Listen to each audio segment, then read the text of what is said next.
आज बात करते हैं ग्रोथ एंड डेवलपमेंट की। आपके सिर्फ हाथ पैर बढ़ रहे हैं या अकल में भी बढ़ोतरी हो रही है? आइए देखते हैं।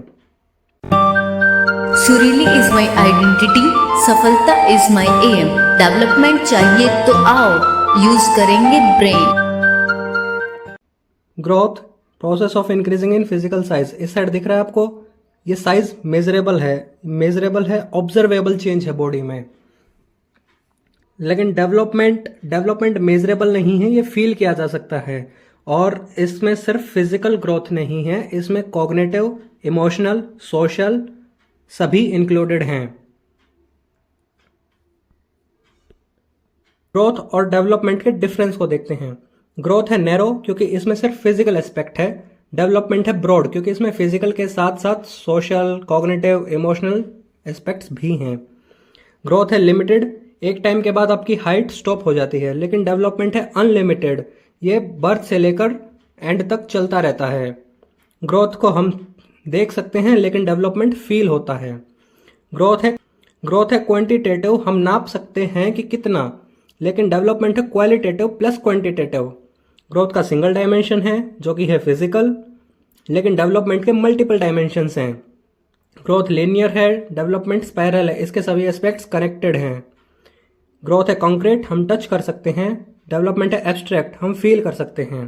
ग्रोथ है रिजिड, डेवलपमेंट है फ्लेक्सिबल। आइए आगे देखते हैं। अब बात करते हैं प्रिंसिपल्स ऑफ फिजिकल ग्रोथ के। इसके कौन से प्रिंसिपल्स हैं? Cephalocaudal, proximodistal, gross motor skills to fine motor skills. Cephalocaudal में हेड टू टो की ग्रोथ है, मतलब पहले आपका हेड ग्रो होता है, उसके बाद लोअर बॉडी ग्रो होती है। प्रॉक्सिमोडिस्टल मतलब पहले आपकी बॉडी का सेंटर ग्रो होता है, उसके बाद आउटर बॉडी ग्रो होती है। मतलब पहले हार्ट, लंग्स इनकी ग्रोथ होती है, उसके बाद शोल्डर्स, एल्बो, फिंगर्स, ऐसे। थर्ड प्रिंसिपल है gross motor skills to fine motor skills. Gross motor skills वे होती हैं जिसमें लार्ज मसल्स का यूज हो, फाइन मोटर स्किल्स वे होती हैं जिसमें स्मॉल मसल्स का यूज हो। तो पहले लार्ज मसल्स ग्रो होती हैं, उसके बाद फाइन मसल्स ग्रो होती हैं।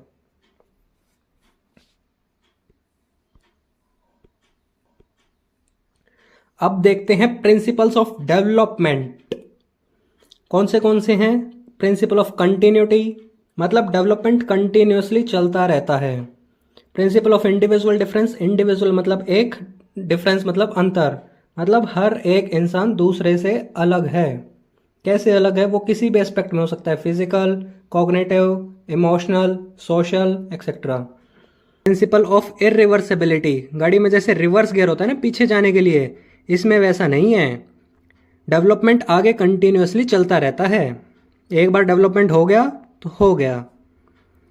Principal of general to specific, पहले जनरल चीज़ें सीखते हैं, उसके बाद स्पेसिफिक चीज़ें सीखते हैं। जैसे हमने बचपन में सीखा था कि पेन होता है, उसके बाद हमने स्पेसिफिकली सीखा कि पेन रेड कलर का होता है, ब्लू कलर का होता है, ग्रीन कलर का होता है, येलो कलर का होता है, अलग अलग। प्रिंसिपल ऑफ इंटर रिलेशन, किस चीज़ का इंटर रिलेशन? हेरिडिटी और एनवायरनमेंट का, ये दोनों कनेक्टेड हैं हमारे डेवलपमेंट के लिए। Principle of sequential process, simple to complex, पहले हम सिंपल चीज़ें सीखते हैं, उसके बाद कॉम्प्लेक्स चीज़ें सीखते हैं। जैसे कि हमने पहले अल्फ़ाबेट्स लिखने सीखे, उसके बाद ही तो हमने सेंटेंस बनाने सीखे। पहले ऐसे थोड़ी था कि हमने डायरेक्ट ही पेंसिल उठाई और सेंटेंस लिख दिया, नहीं ना। प्रिंसिपल ऑफ डिफरेंशिएशन, हम एज के अकॉर्डिंग सिचुएशन में रिएक्ट करना सीख जाते हैं। इंटीग्रेशन मतलब हमारी बॉडी के सभी पार्ट्स इंटीग्रेटेड होकर एक साथ काम करते हैं combinedly. Principle of cumulative process, मतलब हमारे बचपन के एक्सपीरियंसेस और रिसेंट के एक्सपीरियंसेस दोनों का ही इम्पैक्ट पड़ता है डेवलपमेंट के ऊपर। प्रिंसिपल ऑफ प्रेडिक्टेबिलिटी, मतलब अंदाजा लगाना, हम एक स्टेज को देखकर अंदाजा लगा सकते हैं कि इसके बाद कौन सी स्टेज होगी। ये सभी प्रिंसिपल्स बहुत ही इम्पोर्टेंट हैं, इनको स्किप करने की गलती मत कर देना। एग्जाम्स में क्वेश्चंस इन पे बार बार आ जाते हैं। अगर आपको कोई भी डाउट्स हैं तो कमेंट में पूछ सकते हैं। डायमेंशंस ऑफ डेवलपमेंट, कौन से डायमेंशन है डेवलपमेंट के? Physical, cognitive, social, emotional. Physical आपकी बॉडी से रिलेटेड, इसमें ग्रॉस मोटर स्किल्स का डेवलपमेंट होता है, फाइन मोटर स्किल्स का डेवलपमेंट होता है। हमने जैसे पहले भी पढ़ा कि ग्रॉस मोटर स्किल्स होती है जिसमें लार्ज मसल्स की मूवमेंट होती हैं, जैसे कि walking, swimming etcetera. Fine motor skills वे होती है जिसमें स्मॉल मसल्स की मूवमेंट होती है, जैसे कि राइटिंग, स्पीकिंग। कॉग्निटिव, ये है हमारे ब्रेन से रिलेटेड, इसमें थिंकिंग, रीजनिंग, मेमोरी वगैरह सब इंक्लूडेड है। सोशल, ये है मोरल डेवलपमेंट, हम एक दूसरे के साथ कैसे कनेक्टेड रहते हैं, सोसाइटी में हमारा बिहेवियर कैसा है। फिर है इमोशनल, हमारे इमोशंस कैसे हैं, कभी हैप्पी हैं, कभी सैड हैं, कभी एक्साइटेड हैं, कभी बोर्ड हैं। लाइक और सब्सक्राइब के बाद ये अपने दोस्तों के पास भेजना मत भूलना, ताकि उन्हें भी आपके साथ साथ सफलता मिले।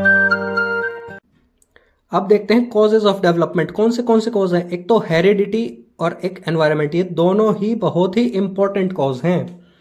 हेरिडिटी है, हमें जो पेरेंट्स से जीन्स मिलते हैं वो, इसका इम्पैक्ट हमारे आइज़ के कलर पे भी पड़ता है, स्किन कलर पे भी पड़ता है, हमारी हाइट पे भी पड़ता है।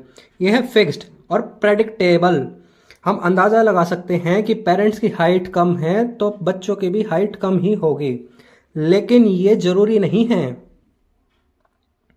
एनवायरमेंट, ये है हमारी सराउंडिंग से रिलेटेड, हमारा आसपास का माहौल।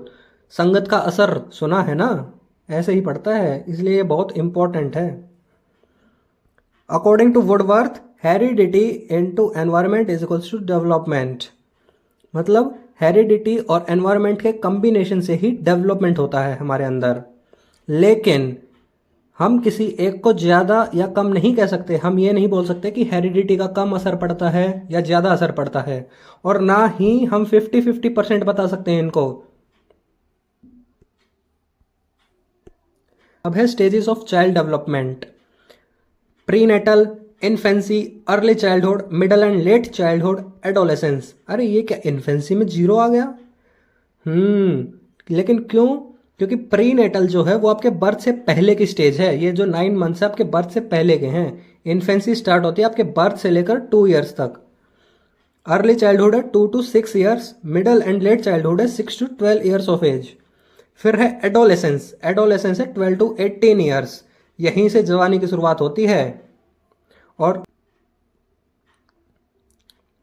इन सब स्टेजेस को हम बारीकी से आगे पढ़ेंगे, इसलिए बने रहें सुरीली सफलता के साथ।